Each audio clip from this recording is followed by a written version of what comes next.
Chapter 6 Refuge in Lumberton. Lumberton, fiefdom of the chief hog of Kirmel, Queltigar explained as he led them down the road past untended fields, its crops rotting. The rumors coming from out of the long haul must be true. Something troubling is amiss in Kirmel. Adin's legs were beginning to drag, knees to shake from the forced march. Eleanor, her mood began to sour on the final push toward the town in the distance. All I care about is if Lumberton has an inn. We'll be stopping to get some rest, she grumbled. Adin had questions about the town they were passing through and about the kingdom of Kirmel. Yet, the questions would have to wait, and he agreed with Eleanor about stopping at an inn for some rest. Eleanor, Queltigar pleaded, we are all tired. I promise we will find a place to rest. Adin kept his thoughts to himself. He was afraid that Queltigar would think they were teaming up on him. Lumberton seemed like a ghost town. The wooden houses were built on stacked stone and sod-roofed. The shutters were closed or boarded up. Wood was piled high in the town square. An old well was left open. It appeared to be non-functional. A lone, scrawny dog walked by, tail wagging, tongue hanging out of its mouth. The dog sniffed the back of Adin's jeans. No doubt it could smell Calder upon his pant legs. The stray reminded Adin of Calder, who, like Christopher, was lost in the void. The dog, it barked at them, following them at a distance. It stopped when a family appeared. The dog kicked at its neck, then darted off, whining. Well met, mistcasters, the oldest villager called out, standing just ahead of a woman and a young man. Lumberton has been getting many visitors of late. The Sen traders of Morna recently passed through. Then we had a Vel Knight appear. Now a group of mistcasters. He chuckled. The hog must be finally getting off his lazy ass to help his lowly subjects. Queltigar shifted uncomfortably. The man and woman stood just in front of the broken well. The man and woman closer. The young man, off to the side, furthest away, eyed the well occasionally. In Adin's tiredness, he thought he saw a spider-like shadow just over the well. I'm tired, Adin assured himself. My imagination yet again getting the better of me. The well seemed to have a living presence, hypnotic, drawing Adin's attention to it. Oscar, Willow, and Adin had played Ruins and Serpents on multiple occasions, staying up late into the night, role-playing, growing closer, sometimes taking the game they created too seriously. As they grew older, their fantasy relationships started to blossom into intimate relationships. In every game that Oscar was the dungeon master, he placed a mimic whether it belonged or not. The seemingly innocent chest, tempting them to open it. When they did, a toothed maw snapped at their characters. The well in the distance pulled Adin's attention to it. It frightened him, as if something stared back at him from within the shadow. The thought crossed his mind that the well would animate if he walked close enough, that spiraling teeth would shred him apart as he is pulled down the well. As if something was mimicking the appearance of a well, as if it was waiting for an unexpected thirsty traveler to appear and attempt to draw water from it. Kind sir, Queltigar asked, shifting his staff between his hands, can you point us to a stable or a place to purchase a steed? The man spat onto the ground. Luck be with you today, mistcasters. You got yourself a stable master standing before you. Not many people stuck around since that tear appeared, but Lumberton still has a stable master. The man bowed deeply, one arm held up, the other loosely dangling to his side. I'm Rory, my lord mage. Adin and Eleanor glanced at one another, both catching the sarcasm that dripped from Rory's lips. And this is my lovely wife Tynek, and my son Thomas. As he introduced his family, other villagers of Lumberton began to trickle out of the shadows of their homes. As Rory had explained, Not many remained in the town. "You are welcome to stay in Lumberton, till at least you have shaken the fatigue of the road. I'm not only the stable master, I am also the owner of a tavern. So come to my fine establishment, have a drink of ale. Let's swap tales. We will draw a bath for you to wash off the dust." Tynek approached, addressing Eleanor. "Your hair looks as if it hadn't been washed in days, dear. How dreadful. I have ointments and oils that you will no doubt just love the scent of. Imported from Morna they are." Eleanor lifted a lock from her shoulder, holding it before her face, and nodded in agreement. "My hair is very dry. It could use a comb ran through it." Queltigar stepped forward, holding out one of his arms that held his staff. He placed it between Eleanor and Tynek, separating the two women. "We are pleased and thank you humbly for your offer. As much as we would enjoy a warm fire, we must really be off. We have business that requires our attention in High Calum. We must not delay." Tynek was offended that they were denied. Was it they had never had the opportunity to entertain a miscaster before? She stomped a foot, placed a hand upon her hips, and huffed. Queltigar sighed and apologized for offending her. Rory, her husband, stepped forward. "Oh, hon, do calm down." He comforted her with an awkward, affectionate rub at the small of her back. It almost seemed rehearsed. "Ah, don't mind my wife. She is quick-tempered." Rory quickly pointed his hand at Queltigar, his fingers held loosely. For the briefest of moment, Adin saw a strange reflection of sunlight. It ran from Queltigar to the tip of Rory's hand. The reflection reminded him of light, reflecting upon the threads of a spiderweb. Queltigar stood up straight. He no longer relied on his staff to keep him upright. "Here's what we can do for you." Rory brought his hand to his face and touched his chin in thought. "Thomas, show the young mage and the lad to the tavern, and show them the hospitality of our humble town. While they get settled in, we can get down to business. We will take you to our herd, and if you're interested in the horse we have procured, I'm sure we can come to some sort of agreement. We need to see it sold with haste."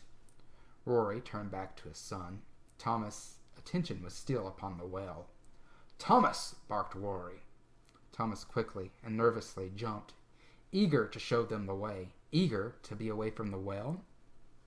Adin and Eleanor looked to Queltigar, who nodded in agreement, throwing Eleanor a pouch that jingled when she called it. "Go with the lad. Get food and purchase a room for the night. We could use a good night's sleep with a roof over our head and warm food. I'll see to getting us a steed and join you shortly. What about the tear that was spotted in the area?" called out Eleanor, as Rory and his wife Tynek began to lead Queltigar toward the town stable. "There has been a Veil Knight dispatched to take care of it, Eleanor. They are very capable. Don't fret." Rory grinned and said reassuringly, "That tear, since its appearance, will have been sealed and dealt with, or should be shortly. We have not to worry on that. Neither will you have to worry, so rest easy. The Veil Knight, the lot of 'em, they are effective. I cannot doubt that." He spat 3 times at his feet. The villagers that had gathered began to whisper among themselves. "Hush now, hush!" Rory scolded his fellow villagers. "Don't mind them. We don't blame them. Not really. The Veil Knights were rude men. Can't really hold it to them, considering what they are tasked to do. We can forgive them, won't we?" They were silent after the scolding. Very silent. "I'm sure that Lost Temple will have that tear sealed soon," Queltigar called out, agreeing with Rory. The comment was no doubt meant to comfort the citizens of Lumberton. The reaction from them seemed to be unrestful and even nervous. Rory slapped Queltigar upon the back and motioned for the miscaster to follow. Adin saw just briefly what appeared to be a thick spiderweb, reflecting sunlight off of it, the web connecting between Queltigar's shoulder and Rory's hand. Adin rubbed his eyes and looked harder, but he saw nothing at all at a second glance. He looked to Eleanor. She held the coin purse in hand, her attention upon the coins within. She jingled it. Adin dismissed the web, thinking it was just a trick of the mind. Now we only have one horse, very pricey. We do have ridge goats. They are much more affordable. The stable master's voice began to fade as they walked out of sight. He changed his mind about us staying here rather quickly, Adin pointed out. Let's not bring it up again in case he changes his mind, Eleanor said. You don't find it odd? Adin asked, concerned. No, not at all. Don't fret, Adin. I believe we are safe here. We're around other people. They are far behind us. She, aware that Thomas was standing just next to them, quickly changed the subject. Please, if you will, Thomas, will you show us to the tavern? Thomas, he paid no attention whatsoever. He looked towards the well. It seemed it wasn't just Adin that the well unnerved. Thomas, repeated Eleanor. Boy! She raised her voice, and Thomas jumped, bringing his attention back to the pair. The villagers of Lumberton who remained continued to watch Adin and Eleanor. These people unnerved Adin equally as the well, though Eleanor seemed without any sorts of worry at all. I apologize, miss. Pardon. Thomas led them away from the broken well, and the villagers that remained behind watched them go. Goats? Adin asked Thomas. Why goats? Thomas slowly eyed Adin, then noticed his clothing. Whatever crossed his mind, the stable hand kept his thoughts to himself. We ride and raise ridge goats in Lumberton, and in the settlements in the foothills of Dirge. Ridge goats aren't protected by the crown, yet horses, they are only raised and sold by the nobility of High Calum, explained Eleanor. She explained to Thomas that Adin grew up in High Calum, protected and overprotected by his parents. They brought Adin, a new student at Lost Temple, to experience the world below. How is it that you even have a horse? Eleanor asked, eyeing Thomas suspiciously. The tavern came into view. Thomas slowed his approach. Honestly, it does not belong to father. It appeared in town with a saddle, but no rider. Is your father not worried about being fined for selling a horse? Eleanor asked. The punishment could be worse than a fine. Why should he be? No one remains of Lumberton's watch, up and left like most of the community. At the moment, he doesn't have to worry about the Longhall's Razorback Knights either. The chief hog holds court with his bannermen. The gates shut and has remained so for almost a month. Chief Hog is more of a slug, Thomas added beneath his breath. Thomas opened the door of the tavern, letting in Adin and Eleanor. It was empty of patrons. Not one person sat at the bar, or the table, or the floor. Not one soul sat in the building. Thomas closed the door and called out, Miss Halpern! Miss Halpern! Are you still with us? From behind the bar a voice called out, Yes, yes, I'm still here. From out of the room shuffled a large-breasted woman. She wore an apron covered in flour. She carried with her a cloth that she cleaned flour from her hands with. Behind her was an orange cat that followed her. I don't know why I remained behind, and why I wasn't informed of the master's leaving. We already had this discussion, Thomas said, irritated. Yes, well, we have. I forgot like everything else these days. Who are your friends? She asked. They are not my friends. They are only passing through. Father has sent them to get a meal from the tavern, and may be boarding for the night. Your father already swooping in on the tavern? Does it surprise me? She pointed at a table near the foot of a stair that led up. Have a seat. I will go fetch you something from the kitchen.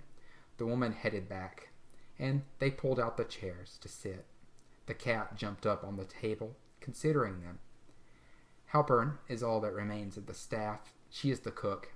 He considered for a moment and added, the owner and innkeeper, seeing like most of the other people of Lumberton. The owner has also up and left. She has cooked them, added the cat. Adin was taken by surprise, only momentarily, but shook off the comment. Yet it did not go unnoticed. Eleanor noticed and asked if he was okay. He assured her he was. He was just fine, and he stared back at the cat. Cats have a tendency to lie, he reassured himself. They embellish the truth. Well, from his own personal experience, he had come to that realization. Willow owned a cat that told wild tales that Adin knew was false. When petting its belly, it would scratch Adin, like cats have a tendency to do, and claim that Adin was trying to pull out his insides, when Willow would scold it. After they had been fed, Halpern led them up a flight of wooden stairs. Each step they took creaked beneath them, their shadows cast onto the walls by the light produced from the lantern Halpern held. The air was still and warm. The second story only had one window. It was located at the far end of the hall. When they climbed the last stair, the cat brushed past them and jumped up onto the windowsill. The cat looked out into the dark that had settled upon Lumberton. Sealed tight, the cat turned back towards Halpern and her guest. "I haven't used this window since I was a kitten," explained the cat. His tail flicked back and forth. He sat down. "They have no doubt locked it and thrown away the key. There will be no escaping from Lumberton." The cat cleaned his paws and extended his claws. It was no doubt a lie. Yet Adin would later check and see if the cat had indeed lied. He would find no keyhole. The window, it was just stuck. There were 5 rooms on the second floor, the doors to all shut. Halpern led them to the back of the hall, near the window where the cat sat watching them. "Your rooms are across from each other," she explained. "The 3 of us have no problem sharing a room," explained Adin. It was logical to stay together. Splitting up did not feel right to Adin. "We? It is definitely a problem. Separate rooms will be great, and I thank you and bid you both good night." Eleanor, she entered the room, closing the door upon them, leaving Adin alone with the cat and Halpern. Halpern led Adin into the room, the lantern she held leading the way. The cat had jumped down from the window, walking alongside the woman. "Come on, dear. No need to worry. No need at all." She went to the bed and explained the linens were clean and chamber pot empty. The cat had jumped up onto the bed, stretched, making biscuits on the pillows. "We don't have those plumbing enhancements like you lot in High Calum." She eyed him suspiciously once more. Her gaze lingered upon his clothing. "I don't believe it, though you got the look of somewhere else. Yet, if you insist you are from High Calum, then so be it. We will leave you to get some rest." She pushed the cat off the bed, and the cat protested, looking back at Adin. "We will be locking the door behind us. We will be back for you later," said the cat. Halpern and the cat left, closing the door behind her. Alone, he walked about the furnished room. He circled, taking inventory of everything within. He looked out the window, paranoid that someone could climb up and enter the room. He ran through scenarios of throwing himself out the window if one of the road pursuers appeared. Adin walked back to the door and turned the knob. A small part of him believed the cat, but he was relieved when the door opened. He opened it slightly. He stopped short as its hinges squeaked. Once he was sure no one was coming to check in on him, he slipped off George's backpack to look more closely within. He was curious of what within the backpack was pressing into his back. The contents of George's backpack did not reveal to Adin who George truly was. It was the kind of thing you would see a detective do in a book or a movie, being able to tell a person by a person's things. Adin did not have that gift. He simply put the man's belongings from the pack, one object at a time. He handled the belongings with respect, despite the way Adin had been treated by George.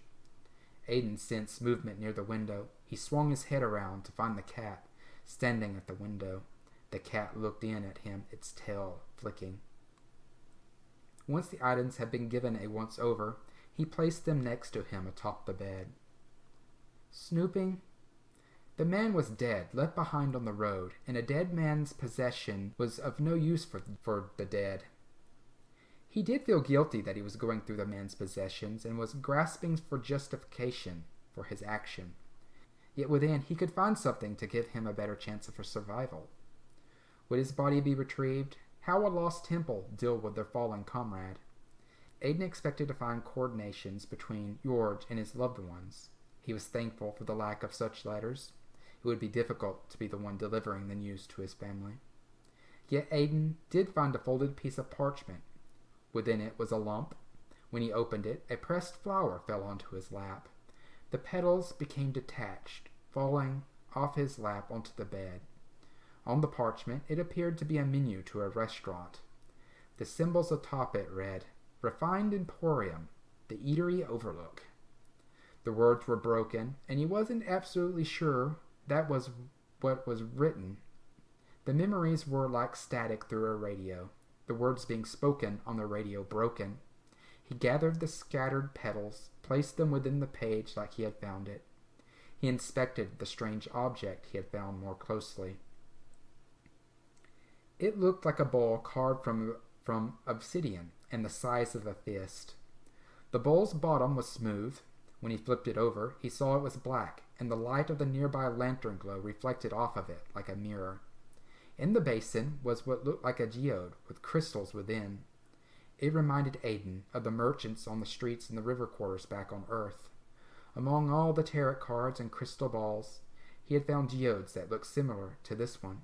Yet they were much smaller size. They also looked very cheap. But George's didn't look it at all. Adin turned it about in his hands, inspecting it, considering what it was he exactly held in his hands. Yet it was bulky, yet lightweight. Was it magical? An enchanted object? Was it something that he needed to keep secret and safe? He chuckled at that, turning it over once more, before he placed it gently back into the pack, wrapping it like he had found it.